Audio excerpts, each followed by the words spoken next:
Revolutionary greetings from Rojava and North and East Syria. My name is Abdullah. I speak to you comrades not as a spokesman of YPG International, but as a comrade in YPG International from California. Some of you comrades in DSA Sacramento may be familiar with our martyr, Michael Israel, known here as Şehîd Robîn Agirî. In California, there are 3 martyrs who defended this revolution in Rojava, in North and East Syria: Robîn Agirî, and Abdullah. The Rojava revolution is very significant to the revolution in California also, the organizing that we do in California. And so, the legacy of these martyrs lives on through you comrades. You comrades carry the legacies of our martyrs, and it's important to remember this. This month, October 2023, has been another difficult month for the revolution in Rojava. The Turkish state, with the help of NATO, and with arms supply, with equipment and weapons from the US, has carried out a bombing campaign on infrastructure and basic resources of the civilian population. With these attacks, the Turkish state, the second largest NATO power, is attempting to brutalize the population out of existence and deny it of its homeland. The people of Rojava saw very limited solidarity in this string of bombings from comrades across the world, because this time the bombings were eclipsed by the developments in Palestine. And so, because of this, it's important to remember, it's important to remind comrades that on the international front, every struggle is interconnected. The Turkish state uses Israeli drones against the Rojava revolution. Our leader, Abdullah, was imprisoned thanks to the help of Mossad, the Israeli intelligence agency. In 1982, the Kurdistan freedom movement made an alliance with the PFLP to defend against Israeli aggression in Lebanon. As a criticism to fellow internationalist comrades in the West, the struggle in Palestine has unfortunately eclipsed the struggles in Artsakh and Rojava, as if these struggles are not interconnected. We need to remember the interconnectedness of these struggles on the international front as a network of every front across the world, and not just 1 or 2 isolated fronts. Every struggle for autonomy and every struggle for existence is interconnected with the other and next struggle for autonomy and existence.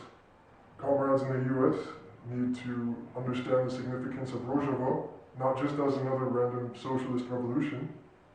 This is an internationalist revolution, actively defending democracy, blockaded on all sides by nation-state hegemonic powers, most of them backed by the US, and our taxpayers' money. So, understanding this, and the interconnectedness of the Turkish state, the Turkish military, with the Israeli state, and the Israeli military also, and the Azerbaijani state, and the Azerbaijani military, these 3 states share a triumvirate of the military-industrial complex, which is constantly fueled by the US military-industrial complex. This is something crucial to understanding the situation here. So, for comrades in the US, it's very important to not brush off the Rojava revolution as something that's another proxy war, that's another random socialist project. The revolution here in Rojava is something much deeper than that. This is a democracy that is resisting all the hegemonic actors of the region that have been propped up by the US and NATO. This is one of the most significant revolutions of our time. In California and in Sacramento, we have given martyrs for this struggle. Comrades need to remember this and keep it close to them in their hearts, and not see this as something abstract, thousands of miles away, therefore it's insignificant. We cannot have an Orientalist approach on the developments that are happening here. We must have an internationalist approach to the developments that are happening here. This comes from you, comrades. This is your responsibility to carry on with you. And as a criticism of DSA International Committee, the comrades in DSA International Committee have unfortunately been markedly silent on the developments this month. This is something that has been disappointing to us comrades in the international structures. Şehîd Robîn Agirî, Michael Israel, who fell while liberating the region of Manbij, what would he be saying right now? This friend helped construct and build the Sacramento Wobbly chapter of the Industrial Workers of the World. This friend was instrumental in setting the soul of organizing in Northern California, and in Sacramento in particular. We need to remember our comrade Michael Israel, And we need to remember that He is in our hearts always. We need to remember that we all hold a responsibility to carry Him with us everywhere that we go. Because of the deep interconnectedness of the nation-states of the region, the Turkish state and the Israeli state, and their oppression and brutalization of marginalized populations, we need to remember, in the interconnectedness of these struggles, whenever Palestine is mentioned, Rojava should also be mentioned in any discourse. No? It needs to be remembered that Rojava is not a US proxy war. This analysis is heavily flawed and lacks nuance.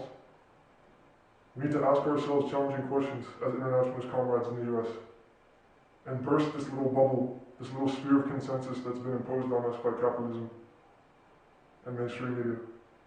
No? Just looking at what mainstream media is putting on the headlines, just looking at what mainstream leftists are putting on the headlines, are you going to succumb to that as an internationalist? Or are you going to dig deeper? Are you going to remember our martyrs here in Rojava? Are you going to remember Şehîd Robîn Agirî, Şehîd Robîn? We need to ask ourselves these questions as internationalists in California and internationalists in the West in general. Ask yourselves, what is it that connects Palestine to Rojava, to Artsakh, to Tigray, to Western Sahara, to Chiapas? These struggles are interconnected. They are not isolated from one another. As internationalists from the imperial core of the United States, this is something crucial for us to understand in everything that we do, in every organizing that we do, in every piece of democracy that we build together. We need to remember the international front and the network of struggles that it comprises of. If you are organizing for Palestine, you should be organizing for Rojava too. You should be organizing for Artsakh too. You should be organizing for Chiapas too. For over a year, the Turkish state has been threatening a fourth ground invasion of Rojava, threatening the revolutionary and democratic structures in the region, no matter which imperialist threats are presented to us from NATO and the Turkish state and its alliance with every Western state and Western-backed state, the Israeli state, the Azerbaijani state. No matter what threats are presented to us from the nation-state system at large, we will be ready, and we are willing to defend the sacred here as internationalists. Back home in California and in Sacramento, you comrades should also be ready and willing to defend the sacred. Ask yourself in the immediate sense, what is necessary to defend? Ask indigenous comrades in their land, what is necessary to defend, and how can you support them? This is one simple stepping stone to achieve a reality of democracy. To my fellow comrades in California and in Sacramento, I wish you all revolutionary solidarity and success from the structures of the Rojava Revolution in North and East Syria. I look forward to building democracy with you all. Ansar Captain, Jin, Jian, Azadi.